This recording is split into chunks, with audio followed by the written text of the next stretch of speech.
when you plan to bring together a very senior level of experts and leaders on a given issue to all be in the same place at the same time, you have to be prepared for change. And as you saw with the last panel, we had planned on having the Ambassador of Mexico to the United States, Ambassador Medina Moro, and we'd also planned on having the Undersecretary of State from the Foreign Ministry dealing with North America to be here.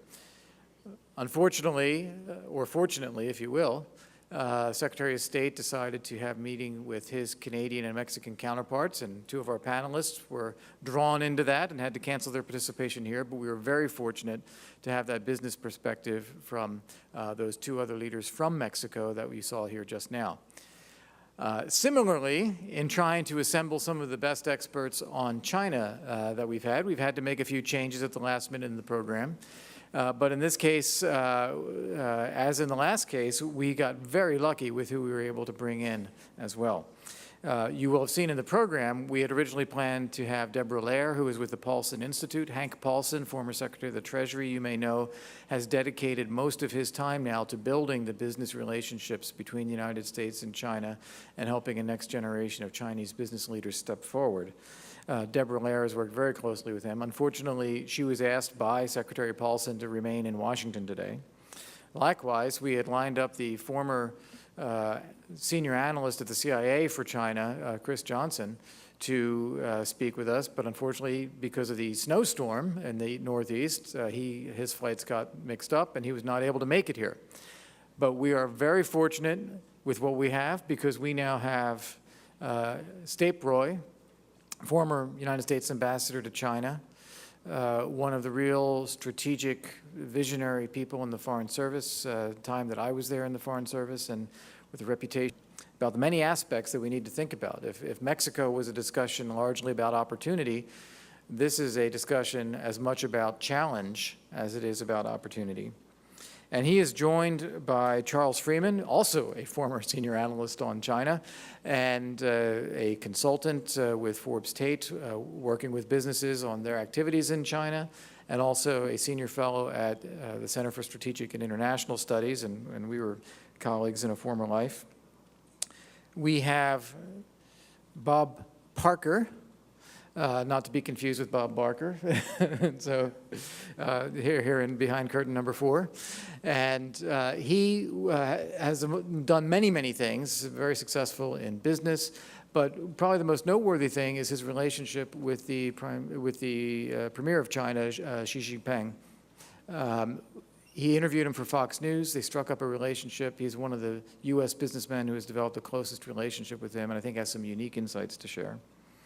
And we have right here from Phoenix the CEO of Freeport-McMoRan, Richard Adkerson, one of the largest global mining companies in the world, one of the most successful, and one that has major investments in Asia, including, not least of all, in Indonesia, which has some very unique perspectives on the relationship with China, in addition to his own work with China and other countries in the region. So I think we have a very rich and well-experienced panel here for you to help understand the different aspects, the security aspects, the economic aspects, the opportunities, the potential, the business relationships. And with that, let me turn it over to our moderator, Ambassador Stapleton Roy. Thank you. Thank you. Is this on? Okay. Can people hear me? Good morning. We have a little less than an hour to look at China and the U.S. relationship with China. Now, that's barely enough time to scratch the surface. But we have a terrific panel here that's capable of digging very deeply if needed. So the approach we're going to take, rather than a series of opening statements, is I'm going to try to provide a brief kind of overview to set the context for our discussion. Then I'll direct some questions to members of the panel, and hopefully there will be some interaction. We don't necessarily all agree in our viewpoint on China, and that's good, because China is much too complex a country. If we all agreed, you ought to be suspicious of our presentation. And then we'll have some time to get some interaction with all of you. If you have questions, if not, we'll continue to try to address various aspects of China and U.S.-China relations. Let me begin with the good news. The U.S. pivot to Asia, if you will, is alive and kicking. If it's not completely well, its vital signs are promising under its new designation as the U.S. rebalance to Asia. Now, the figures speak for themselves. The Secretary of State during President Obama's first term visited East Asia and the Pacific 51 times, as opposed to 28 times during the second term of President George W. Bush. And the number of presidential visits as a percentage of total presidential visits abroad to East Asia and the Pacific during President Obama's first term rose to 24% from 15%. So clearly there has been a shift of the attention of top U.S. foreign policy officials to the East Asia region. But the rebalance is far from perfect in terms of how it's being implemented. It's excessively weighted on the military side, largely because the other components of the rebalance are underfunded, whereas the military, which is also being hurt by the sequestration process, which is cutting the overall military budget, nevertheless has been sustained at a much higher level than that of other components of the U.S. government. This has the negative consequence of giving the rebalance a militaristic cast, and it contributes to the fact that virtually all Chinese, without exception, think the rebalance strategy is one of encircling and containing China. It's easy to prove that it's not a containment policy. The high point of our bilateral trade with the Soviet Union during the Cold War, when we did have a containment strategy, was $4.5 billion. Our bilateral trade with China is now running nearly $550 billion every year. So that's over 100 times the high point of our bilateral trade with the Soviet Union. That is not a containment strategy. When we are seeking to contain a country, we don't have those levels of trade with it. Similarly, nearly a third of all foreign students in the United States come from China. The number of students who came from the Soviet Union during the Cold War was minuscule, less than 1% of foreign students. But in the meantime, China is changing under its dynamic new leader, Xi Jinping. In the 2 years since he became the top leader in China, he's the head of the Communist Party, and he's the chief of state in his capacity as the president of China. His power comes from the party position, not from the presidential position. That's merely a formal title to give him the capacity to deal firsthand with the presidents of other countries, because the heads of communist parties aren't worth the time of day in most of the rest of the world. Since taking office, he has launched a concerted drive against corruption in China, a major problem. And he said that he was going to go after tigers and he was going to go after flies. Now, most Chinese officials reacted as though this is normal behavior for a new chief executive. The Chinese have a phrase that new officials, when they take office, are brandishing 3 torches, which is a way of saying that new leaders have a tendency to crack the whip when they first take over their new positions. But they were wrong. The anti-corruption campaign has been sustained for over 2 years. It has brought down some very big tigers, and it has purged tens of thousands of officials at high levels all over China. And it's continuing. So the mood in China has changed because officials are much more conscious now that using positions of power or of prestige to enrich yourself and your family now involves much bigger consequences. And in the full meeting of the Central Committee, the 4th one since President Xi took office this last fall, they began to emphasize the need to obey existing laws, something that those of you familiar with China will know has been not part of China's normal practice. Powerful officials acted as though they were independent of whatever the laws said. They're trying to change that now because this contributed to a lot of corruption in China. Secondly, at the third general meeting of the Central Committee of the Chinese Communist Party a year and a few months ago, President Xi launched the most far-reaching program of economic and other reforms in China since the reform and openness policies began in 1978. This stunned foreign observers because they were expecting a much more modest group of reforms. But President Xi recognizes that China cannot sustain its rapid growth if it doesn't deal with the structural problems within the Chinese economy, especially an inefficient state-owned sector which is unable to compete in a globalized economy without subsidies from the state. This reform program has moved ahead slowly because he's dealing with very big entrenched interests in China. But the fact is, his program is very ambitious. Internationally, he's shown the same strong leadership. He's launched a muscular foreign policy focused on defending China's territorial interests in East Asia and trying to enhance China's leadership position.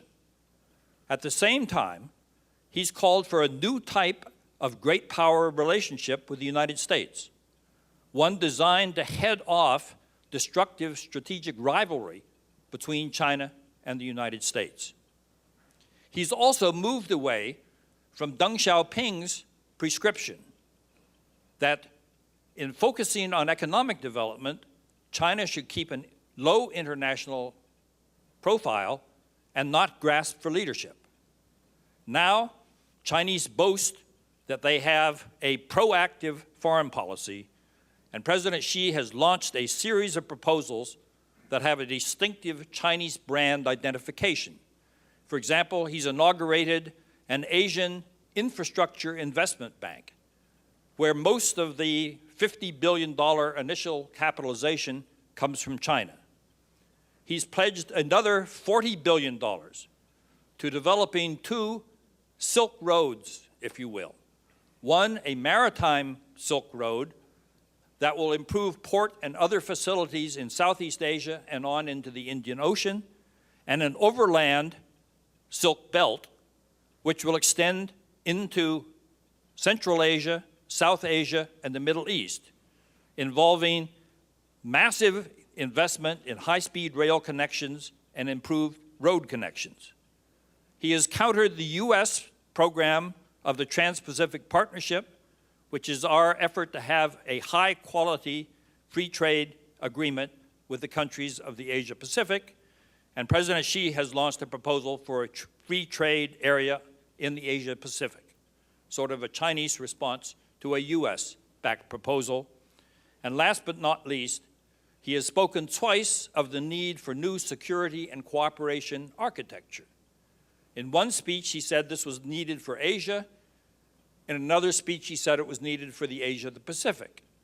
So the question of whether he's including the United States in this concept or is excluding us is up in the air. Now, what this adds up to is a clear effort by China to carve out a leadership role in East Asia that is equal to or greater than that of the United States. And he is committing massive Chinese resources to backing this effort. Now, this is quite different from the proposition that China is trying to drive us out of East Asia. China is realistic. It's pragmatic in its approach, and it recognizes it doesn't have the capability and it doesn't have the regional support to do that. Is he going to succeed? That's the big question, because he is struggling with horrendous problems at home. He needs this structural reform of the Chinese economy. You have an aging population emerging in China because of the one-child policy, and China's workforce is beginning to shrink because of the one-child policy. And China is falling into the middle income trap. This is what happens to countries when their rapid growth, relying on low-cost labor, is overtaken by rising wage rates as the country develops. All countries, developing countries, fall into this trap, and experience has shown that over 85% of them fail to get out of the trap. To get out of it, you have to be able to shift your emphasis from low-cost labor to innovation and greater productivity on your workforce. And most countries simply are not able to make that transition. So China has to deal with a horrendous set of domestic problems. And when you look domestically at China, in contrast to its self-confident international behavior, China acts as though it's in constant danger of destabilizing domestic circumstances. So under President Xi, China has been rounding up human rights activists. It's been jailing activist lawyers. The climate of free speech in China, which has actually emerged to a significant degree, under President Xi is now more constrained. And many people think that he's become much more repressive than his predecessor. So this is this contrasting view. Is China going to succeed in becoming a dominant international power, or is China going to fail? A lot depends on the quality of leadership. And let me turn to Bob Parker here.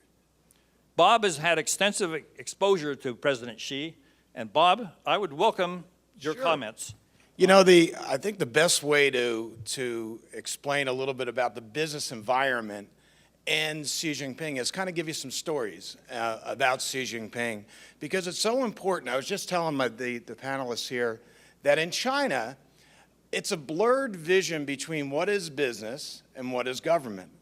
I always say that Xi Jinping is, and I told him this personally, is I said, you're really CEO of China. You're really not president of China. You're CEO of this business called China. Because if you look at him being CEO, the ministers being kind of your divisional presidents, and your mayors being kind of your operational groups, that's kind of how it runs. So if he puts down law, it goes all the way through that organization very quick and very smooth. Now that's the good part. So let me give you a little bit about, I was doing a piece on Fox News as a contributor about moving a business from California to Arizona. So I did the piece. I got a call from Xi Jinping's office to our producer's office and said Xi Jinping was going to be out. This is when he was vice president. And by the way, the only, I believe, president of China that's ever visited America as a vice president first. So he came in and asked if I would interview him. I said, well, I'm a contributor. I'm not an interviewer. But he asked if I would interview him at in Los Angeles. So I sat down for the interview, had a great conversation with him. And during the interview, one of the things that was really interesting is he didn't realize and asked me, he said, so as a business, you can just take this business, pick it up out of California, and move it into Arizona? And I'm sitting there saying, this is a vice president. It's going to be the president of China, and he doesn't know that? But you know what it is that it's the perception of that you think everybody knows everything, or the Chinese people know everything about doing business in America. And I said, yeah, we can do that. Well, over there, it would take, you know, an act of the political office in order to be able to do it. So, and at the end of the conversation, at the end of the interview, never aired, but at the end of the interview, he said, well, you know, you really have a good perspective on China. And I said, I've never been to China. I said, I just read books on China, but I had never been to China. He goes, well, we're having an APEC event. Would you come over and get to know my China? So I went over, and I'm going to give you a couple more stories about Xi Jinping, because he really, as an individual, and believe me, I come back from China, and I'm sitting there saying, is it American to be doing business with China? Is it non-American to be doing business with China? But I think it's a necessity that America does business with China. But during this process of getting to know him, first couple meetings where I've met with him 6 times now, the first couple meetings were kind of business meetings. What do you do in America? How do you do it? He's very, very interested in entrepreneurship in America. And the fact that most of our employment in America comes from small businesses. We looked at the differences, and he says, you know, most of my business, in fact, all of my business comes from state-owned enterprises, or that that from large businesses, and he said it would be really unique if China could embrace this policy. And I'm going to give you this because the things he says, he starts enacting later on. So one time I'm sitting, and this is just the personality of him, was we were at a place called Diaoyutai, which is kind of like the Camp David of China.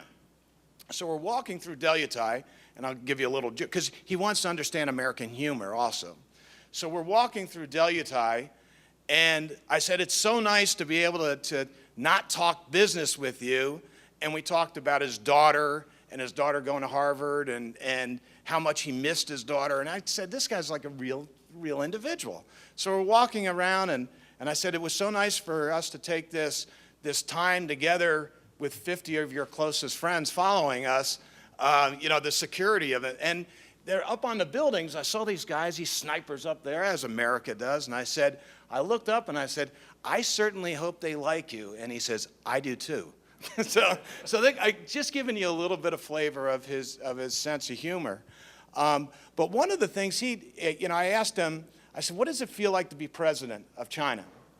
And he said, every morning I wake up, he said, I wake up and I realize, wow, that wasn't a dream. I'm actually president of China. And he said that then all of a sudden, he said this responsibility comes upon him and says, I'm so scared that if I make a wrong move, there's so many people that could be affected. And then thirdly, he said he just starts getting to do business and then everything's normal. The reason I'm saying this is that, he was an exchange student in Iowa. So I got a glimpse of this personal side of him that he really believes and he really likes America. I brought him to the Lakers game. If you go online, you can see this guy had a smile on his face of the Lakers game. And what I recommend in business with him, and I'll get to the business side of this, is he had some challenges. And here's a couple of the things directly from his mouth, not from somebody that audited what he was going to say, but he said that in his view, the challenges in China are moving China from a manufacturer to a market. He said that for years they've been seen as this cheap good manufacturer, and that if you bring anything over there, they're gonna knock it off, and then they're gonna sell it back into America, and they're gonna make it cheaper. So he said that he really believes that manufacturing to market and then quality in manufacturing was going to be the most important thing to that. If you saw something that said made in China, that it had some quality to it. The second thing is that his SOEs, because his SOEs are state-owned enterprises, is that his SOE management team consisted of managers and men that would look internally into China, not externally, not expanding it internationally. His idea, and he said most of the businesses that he deals with in China, they say expand internationally. They come over here and they buy some property in America, build a mall and say, hey, we've expanded it. Now they have nothing to do with a mall, and that's not their business expertise, but that's their idea of expansion. So he said that one of the challenges is going to be from moving from internal to external, internal to international. So that they have to build an international fluence that says, I'm going to go out, I'm going to buy a company that does like my company does in China, and then I'm going to put a successful management team together, and I'm going to have China management team and U.S. management team be able to collectively or together managing the project. The third one was he truly believes that business development has to come through knowledge exchange between our two nations. And he said the thing that's holding us back from that is having this trust from America that our technologies, our trade secrets are not going to be stolen. So his thought, this is years ago, he said to me and said, well, I got to start with my own government and end the corruption in my own government, and then I can come back into building this business development through knowledge exchange. So the insight that I'm giving you, and it's, this is one man, what did Ronald Reagan say? Trust but verify, right? So I'm always like, I take what he says, and then I say, well, is he saying it just, for that, or does he really believe in it? But I also see that those challenges that he has adds tremendous opportunity for our companies. I'll give you another example. Walmart is over in China, right? They want to expand. The president of Walmart, or the CEO of Walmart, Rob Walton, comes out and says, hey, I'm going to open up 200 stores in China. Well, he never told anybody in China that he was going to do that or make that statement. And Walmart, as Walmart does what they do, they're a great company. They came in, and what do? They buy a supplier. So they buy the supplier that supplies their goods over there. Well, what they also did, like Walmart does, is they shut off the state-owned enterprise from that same product. And it created a huge fight with them. But that's what Walmart does. Walmart's going to go out, buy the supplier, get a better price, cut off who their competition is, and bring it back in. Well, those are the educational things that we need to understand as businesses expanding into China. Huge opportunity as, again, they move from manufacturer to market, because there's a lot of people over there with a lot of money, and they love to spend money, and they love to shop. Bob, So, let me come back to you, and we can continue this, but I do want to broaden out our discussion here to include some of the other panelists. Richard, you have spent a lot of time in Asia. You visit it frequently. You've spent a lot of high-quality time with the leaders of Indonesia. Is China's rise in the region, is Indonesia benefiting from it? Are the leaders afraid of China? Or do they see this new, more influential, more powerful China as a country that they should be wary of? Could you give us a sense of how other countries are looking at China? Sure, State.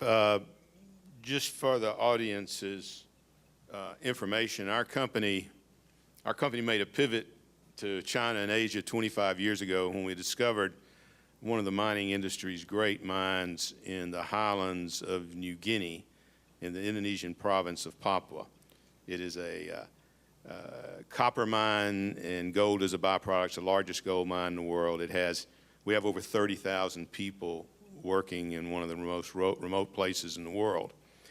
And building off that, in 2007, we acquired the largest U.S. mining company that was headquartered here in Phoenix, Phelps Dodge, and moved our headquarters from New Orleans to Phoenix. Don't judge Phoenix by this weather out here today. It's a great place. In fact, this is the fault of the McCain Institute. I told Cindy when I walked in with this weather last spring in Sedona, the meeting there was on the coldest day on history on that day in Sedona, and it snowed there. Phoenix is a great place, and we've really enjoyed having here. And that comes from me and a group of people who truly love New Orleans, and so it just made sense for us to be here in the Southwest. And with the acquisition of Phelps Dodge, we became the world's largest publicly owned copper producer. We produce other industrial metals, and with an acquisition a year and a half ago, almost 2 years now, we're in the oil business. By the way, that's not a mix of assets. That's the flavor of day on the New York Stock Exchange today. So we're having to deal with this sudden change in commodity prices. Oil has dropped over 50% since last June. Copper's down 25%. There are other factors, but a lot of it has to do with the market's perception about economic events in China. China today consumes over 45% of the world's copper, whereas 15 years ago it was less than 10%. So this idea about is it American or not, first of all, we're a global company. Right. None of us have a choice about recognizing in business that China is part of the world that we live in and a very critically important part. I'm coming back to your question, State, but China is characterized, and I think it's recognized in Asia, but by a couple of factors. First of all, and by the way, this man and his colleague Henry Kissinger were my guiding angels through this past 25 years in dealing with China. Both were on our board of directors. Both continue to be our advisors, and Henry, of course, is just a treasure for this country, and and a true friend, and to be able to talk with someone like him. But Stape himself was born in China during World War II, was ambassador to China, ambassador to Indonesia, and is one of our country's great experts on this whole area. So I've had the benefit, coming from no experience, of being guided by men like this.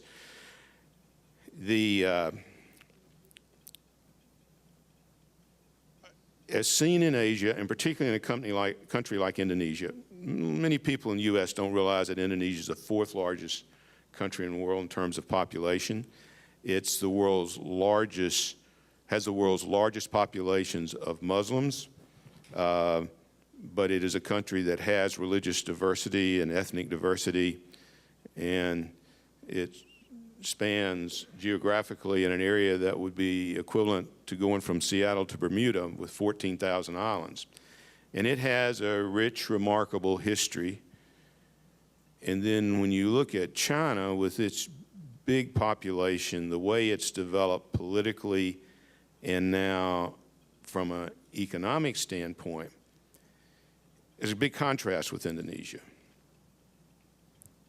The Chinese people have focused on education. They focused on hard work and now entrepreneurial skills and really capitalistic styles of doing business. And so in many ways, a country like Indonesia, Stape, I would say going back 10 years or more, there was a huge fear of China because of this issue of taking away low-end manufacturing away from places like Indonesia, which was a big part of that economy. Indonesia is blessed with natural resources. China is not. And yet you look, China has emerged as this tremendous economic power. Indonesia has improved along with other countries in Asia, but nothing on the scale of China. And so I think today Indonesia views China in a much different way. They see them as a potential partner and supporter of development in Indonesia, much as they had with Japan. They see them as potential marketplace now, certainly for raw materials, but also for other goods and services, and a source of investment, technology transfer that China has developed over the years. So it's a very complicated process. The Chinese are big customers of ours. They're competitors of ours in terms of finding resource development around the world. We're in Latin America, we're in Africa, in the Congo. That competition is not always fair when we compete with them because of this combination of government and business. They want to be our partners. They want to rely on our expertise. And so it is, not only do we have different views myself, I told the panelists, I debate myself on China. You know, it's not like I have a single view because we have to live with them. We have to take advantage of their markets. We have to learn to work with them around the world and yet then deal with the constraints of having unfair competition, of having them hack into our email system. It's hard when a partner is reading your emails. I mean, that's a challenge to get over, but it's absolutely true. So the bigger picture, I think, for China is not China itself. And this is why I'm so encouraged about our business, is that I think China represents what's going to occur globally. The people in China are willing to make concessions on the political system, on freedom of expression and so forth, because the people in China today can see how their parents lived, how they lived in a very few years ago. And they really like where they are today compared to where they were. And they see the benefits of supporting the system that's built these cities, that's raised the standard of living, that's given them the chance to send kids to school here in the United States and the rise in world powers. Those sorts of feelings are going to be manifested, I believe, in India, in the rest of Asia, in Africa and Latin America. So I think this whole idea about global growth And what it means for the world today is an opportunity that history's never seen before. Politically, here in the United States, we have to adjust to that. Globalization is viewed negatively politically in a lot of places. But the idea of having this world where people can live better and create markets for us here, if we're smart enough to take advantage of it, and I certainly believe we are, we're spending billions of dollars to develop mines here in Arizona that in the early 2000s were viewed as being at the end of their lives. They were being abandoned, facilities were being torn down, and we're investing again, hiring again people, and that's because of China and the developing world. So I think it's a broader question and something that's part of our life every day at Freeport. Thank you, Richard. I hope we're giving you the impression that China is a complex country that's not easy to understand. Let me just cite one example. Under Xi Jinping, China set up a new state security commission. The words in Chinese could be translated as National Security Council, but it doesn't play the same role as the U.S. National Security Council. And exactly a year ago, China announced that this State Security Commission was going to deal with 5 unconventional threats to China: the cyber threat, the threat of separatism in China, the threat of terrorism, ideological threats, that means insidious ideas of Western democracy, things like that, and cultural threats, things that could undermine China's domestic cultural situation.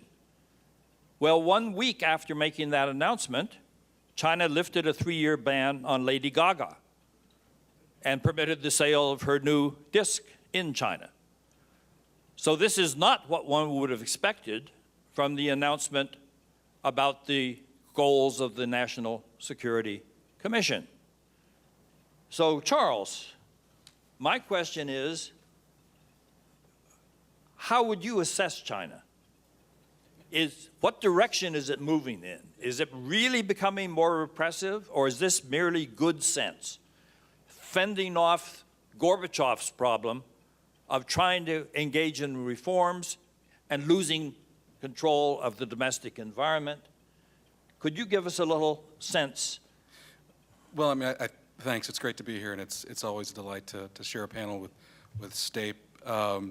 You know, for China watchers like myself, you know, there's this annoying habit that we have of we're trying to figure out who is more China savvy, and you always say, when was the first time you went to China? And some of us say, oh, 1986, some of us say 1981, and then you come into a room with STAPE, and he's been there since, you know, before Mao Zedong was there.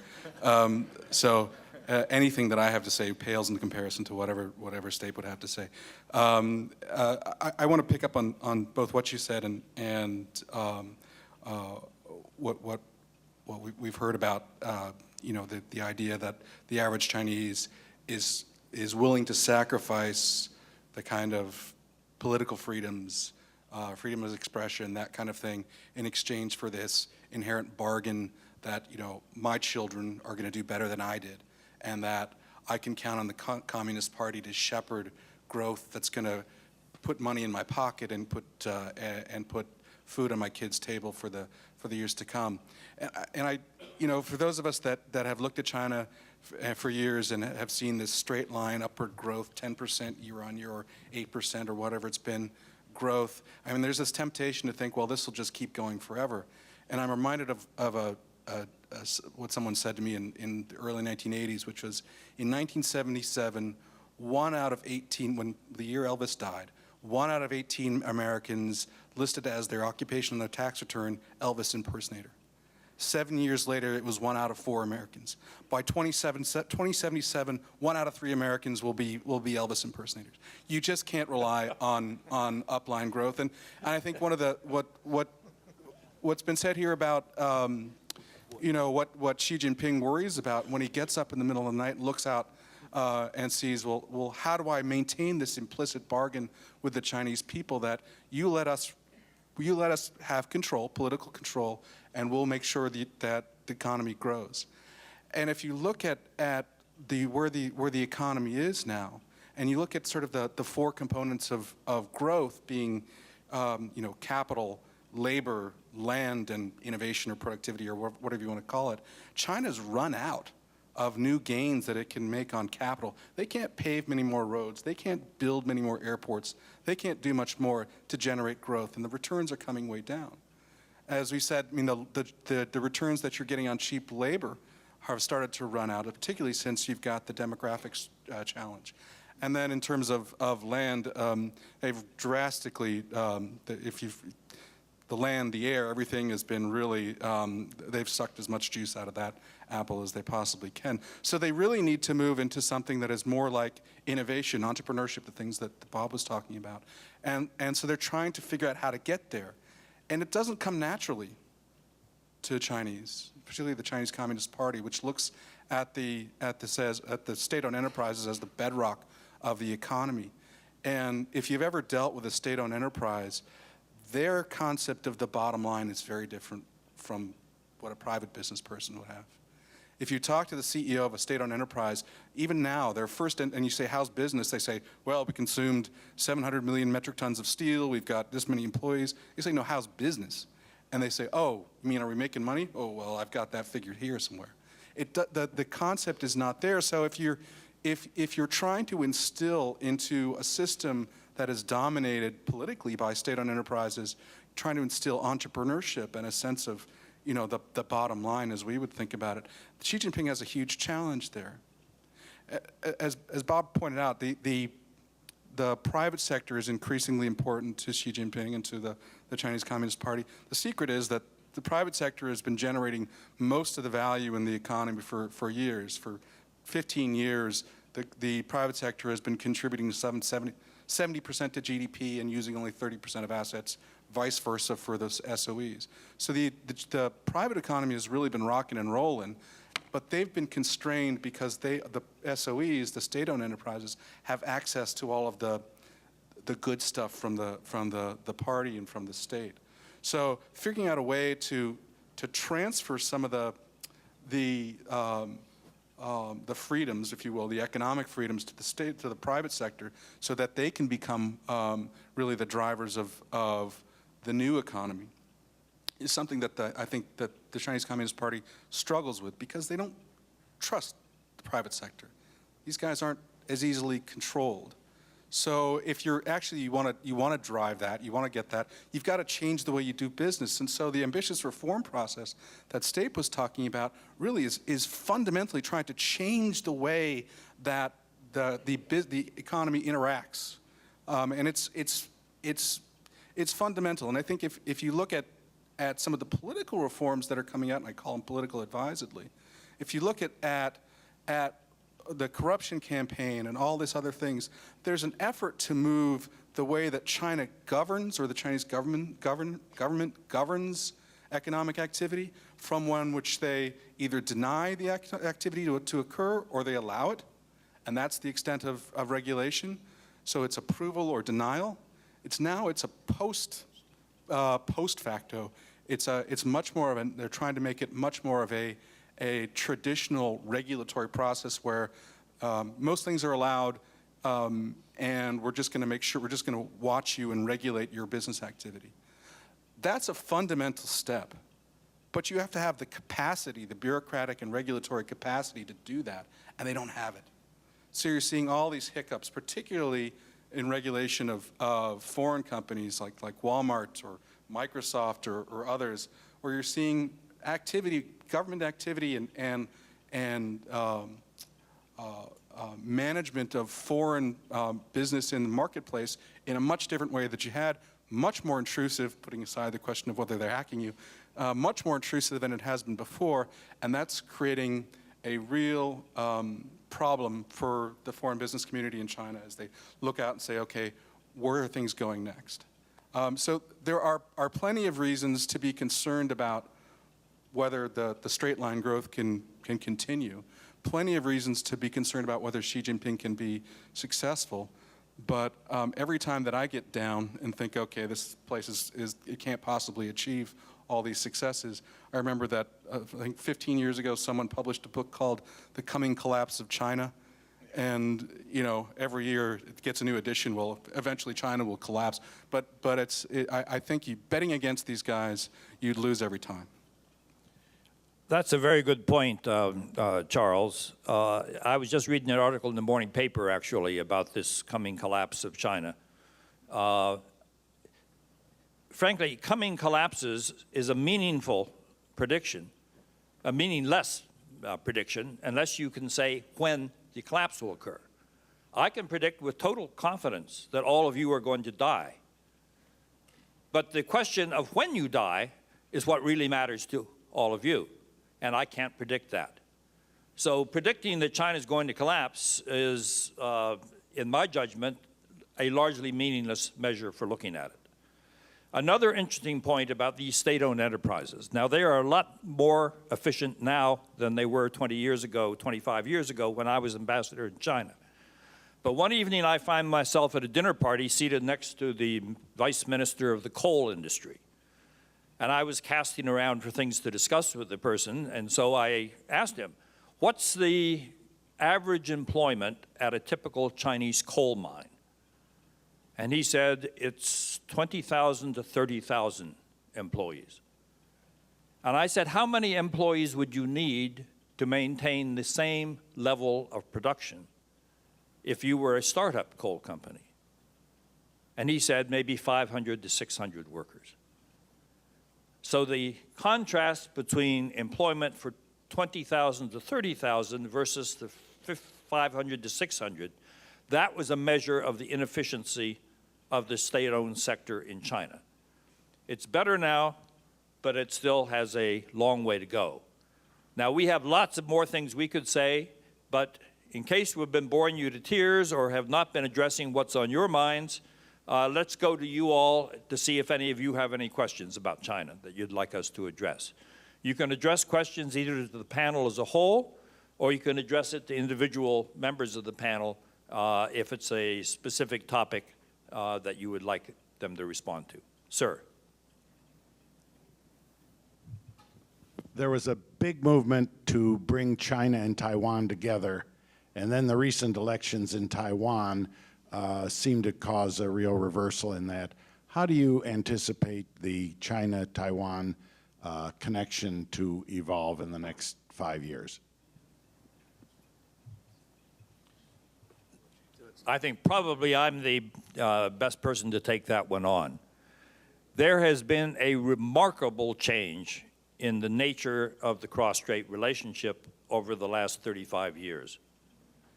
The common interests in terms of trade, investment, people-to-people contact have become so powerful that the leaders in Taiwan, which has a free and open democratic system with parties that openly advocate independence for Taiwan, and they have elected the president of Taiwan. But when they become president of Taiwan, they have found that they lack the domestic base to push destabilizing confrontations with the mainland that would be necessary in order to move toward independence, and they also lack the international support. So there is no question that the current president of Taiwan, who has remarkably strengthened the economic cooperation between Taiwan and the mainland, now cannot continue his initiatives because there was a backlash in Taiwan fearing that they were getting too close to the mainland and that their national identity would somehow be compromised. Now, Americans tend to think about the threat to Taiwan in terms of a military threat. But I was in Taiwan not long ago and sat next to some generals and admirals, and they talked about their concern about being swallowed up by China. And it turned out they weren't referring to the military aspect. They were afraid of being swallowed up economically and culturally so that Taiwan would lose its sense of being an independent entity. Maybe some Texans have that fear in the United States. I see some of them are talking about independence for Texas. In any event, The answer to your question is the recent election in Taiwan was a setback for further strengthening the cross-strait relationship, particularly on the political level. And the national elections, which will elect a new president coming up in 2016, have a real possibility of again electing a president from a party that advocates independence for Taiwan. But the common interests across the strait make it difficult for any leader in Taiwan to move with the necessary domestic and international support in a direction that would break that cross-strait relationship. So while it's a subject of concern and is getting a lot of attention on the mainland, chances are it's not going to result in destabilizing developments. Any other questions? Yes, sir.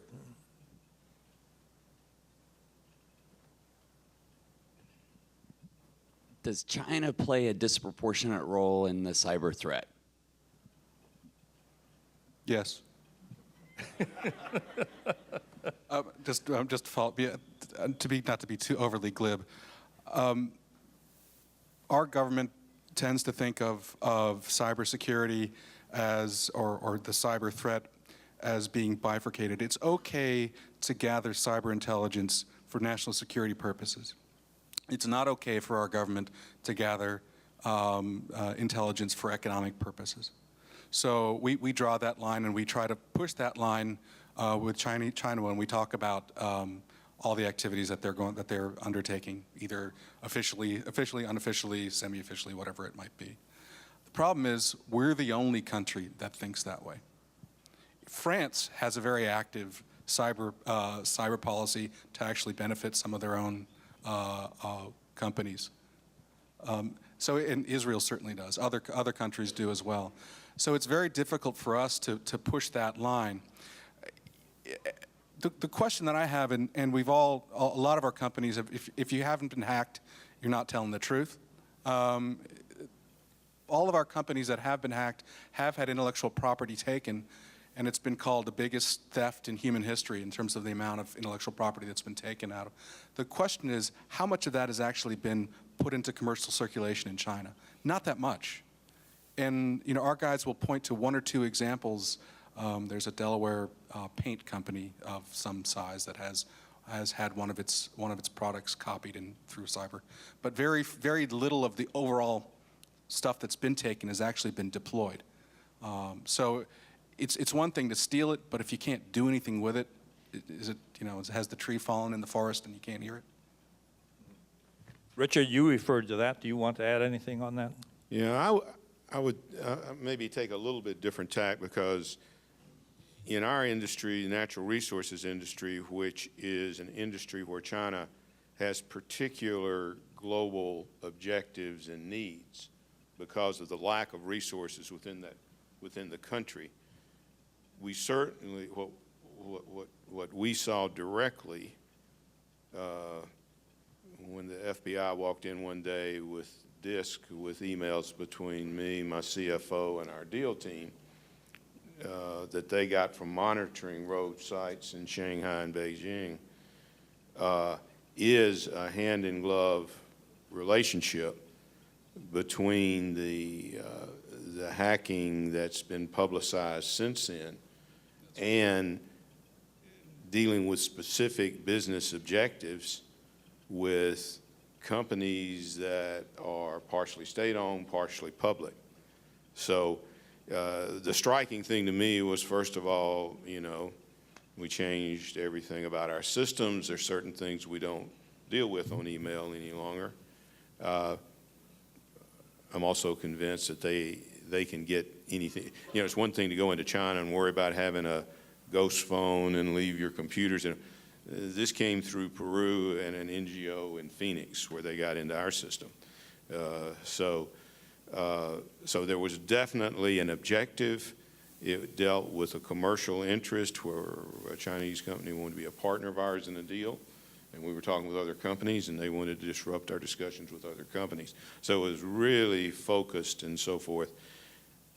It also brought home to me just what our national security problems are.